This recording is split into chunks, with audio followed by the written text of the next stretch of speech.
wonderful stories to choose from, and I finally settled on a story by Padma Shri Ruskin Bond. I chose to present a story today called, and it's one of my favorites, it's called The Black Cat.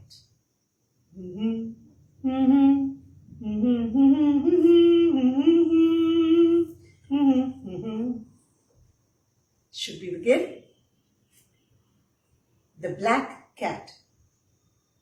Before the cat came, of course, there had to be a broomstick. In the bazaar of one of our hill stations is an old junk shop, dirty, dingy, and dark, in which I often potter about looking for old books or Victorian bric-a-brac. Do you know what bric-a-brac means? It means just like a whole bunch of stuff of really low value. So I got into thinking, what would this shop look like? And I thought maybe it would be fun if I made an illustration for you to see. So I have one right here. All right. And this is what I think that the shop Ruskin Bond went into looked like. It had a lot of things that, maybe some cups and kettle over there. I see an umbrella over there, a little hat over there, a jacket, just some stuff which is used and for sale. That could be useful. So let's continue with the story. Sometimes one comes across useful household items, but I do not usually notice these. I was, however, attracted to an old but well-preserved broom standing in the corner of the shop. So I've made a broom right here standing in the corner of the shop, really at the back, and that's the broom that he noticed. A long-handled broom was just what I needed. I had no servant to sweep out the rooms of my cottage, and I did not enjoy bending over double when using the common short-handled jhadu. The old broom was priced at 10 rupees. I haggled with the shopkeeper and got it for 5. It was a strong broom, full of character, and I used it to good effect almost every morning. And there the story might have ended, or would never have begun, if I had not found the large black cat sitting on the garden wall. The black cat had bright yellow eyes, and it gave me a long, penetrating look, as though it were summing up my possibilities as an exploitable human. And though it meowed once or twice, meow, meow, I paid no attention. You see, I did not care much for cats. But when I went indoors, I found that the cat had followed and had begun scratching at the pantry door. It must be hungry, I thought, and gave it some milk. The cat lapped up the milk, purring deeply all the while, and sprang up on a cupboard and made itself quite comfortable. Well, for several days there was no getting rid of that cat. It seemed completely at home and merely tolerated my presence in the house. It was more interested in my broom than me, and would dance and skittle around the broom wherever I was sweeping. And when the broom was resting against the wall, I have another picture here for you.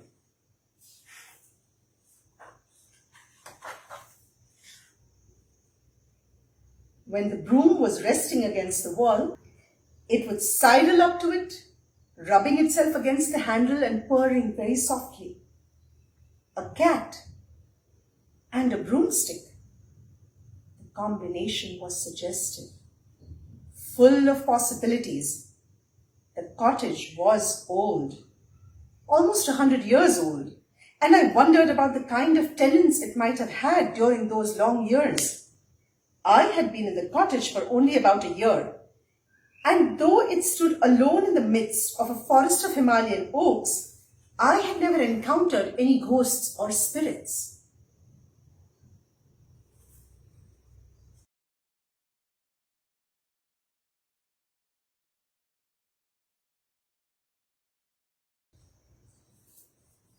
Miss Bellows came to see me in the middle of July. I heard the tapping of a walking stick on the rocky path outside the cottage, a tapping which stopped near the gate.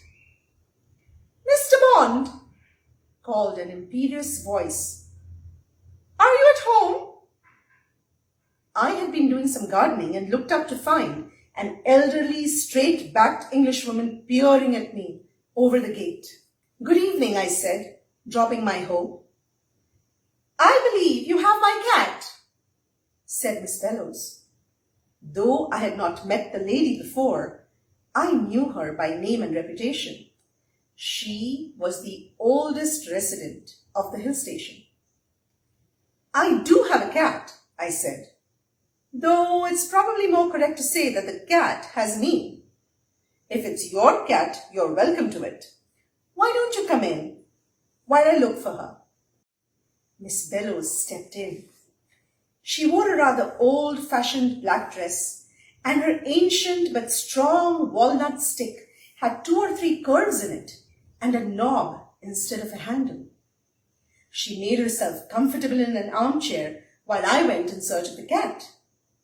But the cat was on one of her mysterious absences, and though I called for her in my most persuasive manner, "Here, kitty, kitty, kitty, kitty, kitty, kitty, kitty, here, kitty, kitty, kitty, kitty, kitty, kitty," she did not respond.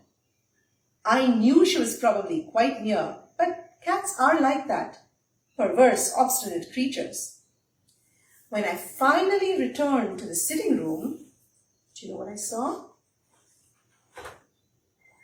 There she was. I saw the cat curled up on Miss Bellows' lap.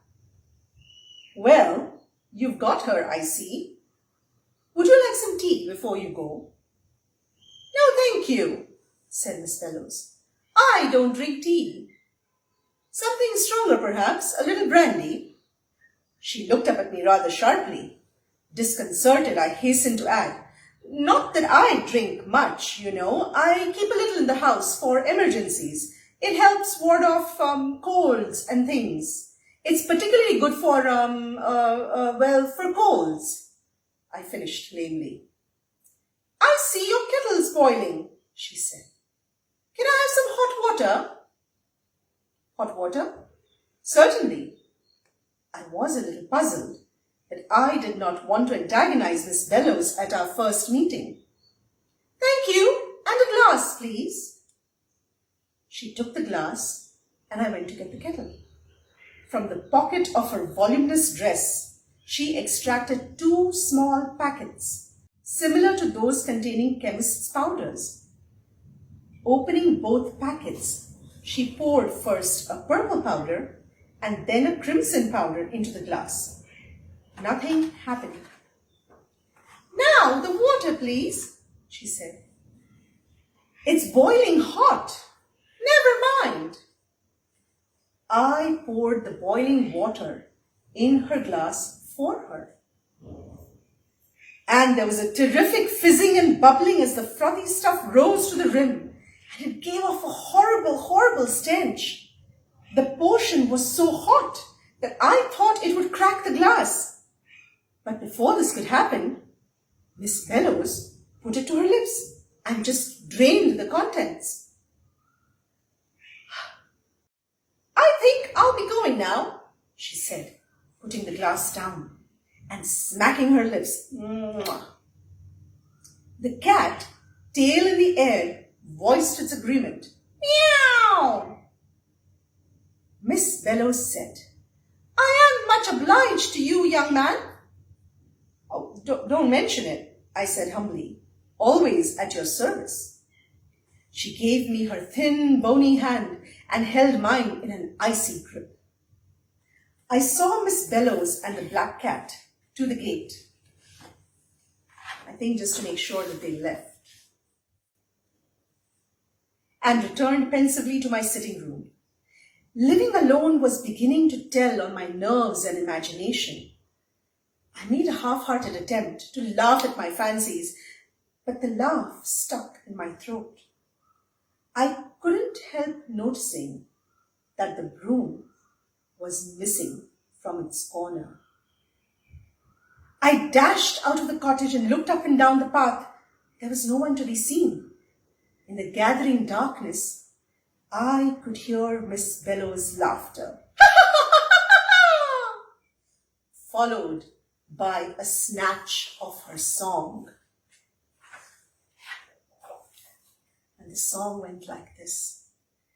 With the darkness round me growing, and the moon behind my hat, you will have trouble knowing which is which and which is cat.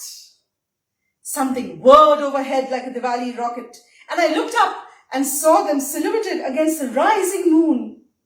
Miss Bellows and her cat were riding away on my broomstick. And that is where the story ends. So I hope you liked the story. It's one of my favorites by Ruskin Bond. And if you do get a hand on this book, it has so many more stories. It's called Uncles, Aunts and Elephants. Thank you for listening. Bye now.